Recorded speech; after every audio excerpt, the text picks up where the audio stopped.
Olá, bem-vindo ao Programa Python. Você sabe exportar um data frame para uma string, para um Markdown ou até para um HTML? Se você quer aprender essas funções e muitas outras de exportação, nesse vídeo eu vou te ensinar como. Nesse vídeo, essa sua dúvida com certeza vai ser solucionada. Então já se inscreve no canal para aprender muito mais.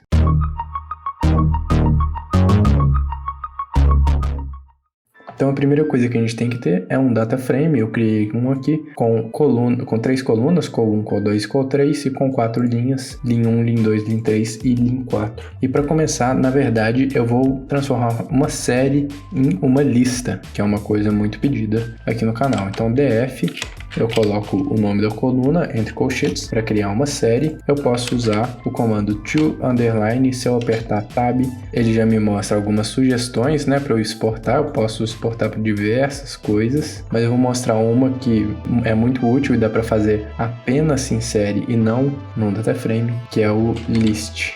Então df.toList, dando enter, vocês podem ver que aqueles resultados da primeira coluna, 1, 4, 7 e 10, eles foram transformados numa lista, perdendo todas as informações ali do lin1, lin2, lin3, etc. Agora eu vou mostrar algumas funções que a gente pode usar para exportação, que são utilizadas no data frame. Se a gente digitar to e pôr o underline, assim como a gente fez na série, apertar tab, a gente já vê aqui diversas opções, e eu vou mostrar algumas delas que eu acho muito interessante. Então se eu colocar aqui o toString, por exemplo, ele vai transformar todo esse meu data frame numa string, né? Executando, vocês podem ver que ficou todo desconfigurado, mas não precisa ser assim, porque tem esses /n aqui e esses /m representam quebra de parágrafo. Se eu utilizar a função print e o toString dentro, executando, eu tenho aqui um data frame alinhado, pronto aqui para eu copiar e colar em algum outro lugar. E falando em copiar e colar, a gente tem uma função que se chama df.toClipboard.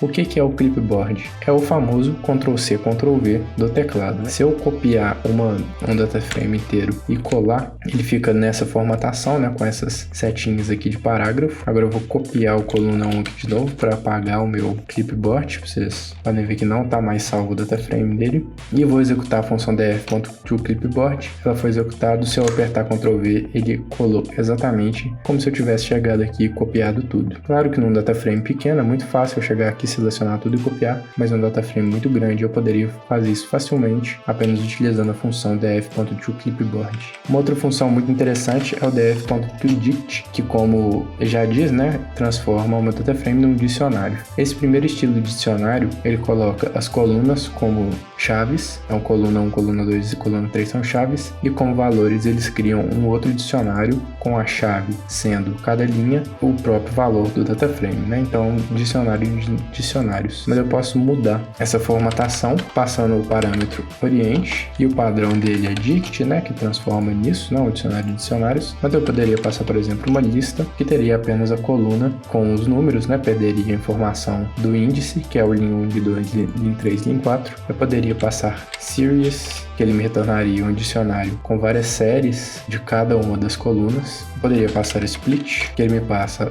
um elemento do meu dicionário só para os índices, o outro só para as colunas e o outro só para os valores, tudo dentro de listas. Temos também o records, que tem para cada linha qual é o valor de cada coluna, né? Mas a gente também perde a informação dos índices. No seu caso, se você não tiver um índice relevante, você poderia colocar isso. E a gente tem, por fim, os index, que é a mesma coisa do dict, né? Só que ao invés de ficar a coluna aqui como a chave do nosso dicionário, fica o índice. Além disso, eu posso usar a função toHTML para transformar esse nosso data frame no HTML já todo formatado.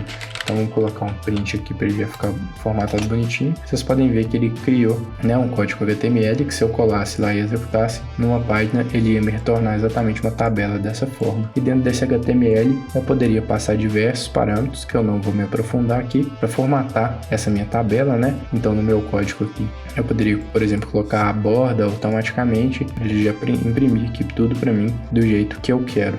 Um outro método de exportação é o toNumPy, que ele transforma tudo tudo num array do NumPy. E um detalhe que essa opção é sem dúvidas uma das mais performáticas de todas que você vai usar, né? Tudo que envolve o NumPy, tudo que envolve arrays se torna muito performático. Outra opção que você tem é utilizar o toMarkdown. Vamos colocar o print aqui para ele ficar formatado. Vocês podem ver que ele já imprime o dataframe aqui com o estilo de Markdown, né? E para quem não sabe, se eu colar isso aqui no input e apertar ESC-M, ele transforma em Markdown, né? Ele já não é mais um código, ele é um Markdown. E se eu executar, vocês podem ver que ele cria uma tabela, que não é um dataframe, né? É simplesmente uma tabela que eu posso colocar aqui textos junto com ela, né? Então, vocês podem ver aqui que ficou nosso texto e a tabela junto. Então, é isso para documentação, Markdown. E por fim, a gente tem o toLatex, ou LaTeX, não sei como você chama. Caso você esteja fazendo um trabalho científico aí, você pode simplesmente criar uma tabela lá muito facilmente, né? No seu editor de texto, simplesmente utilizando essa função. Se eu te ajudei com essa dica, eu tenho certeza que você vai continuar aprendendo muito aqui no canal. Eu conto com o seu like e a sua inscrição nessa jornada de aprendizado. Conto com você aqui no canal. Um abraço e até a próxima.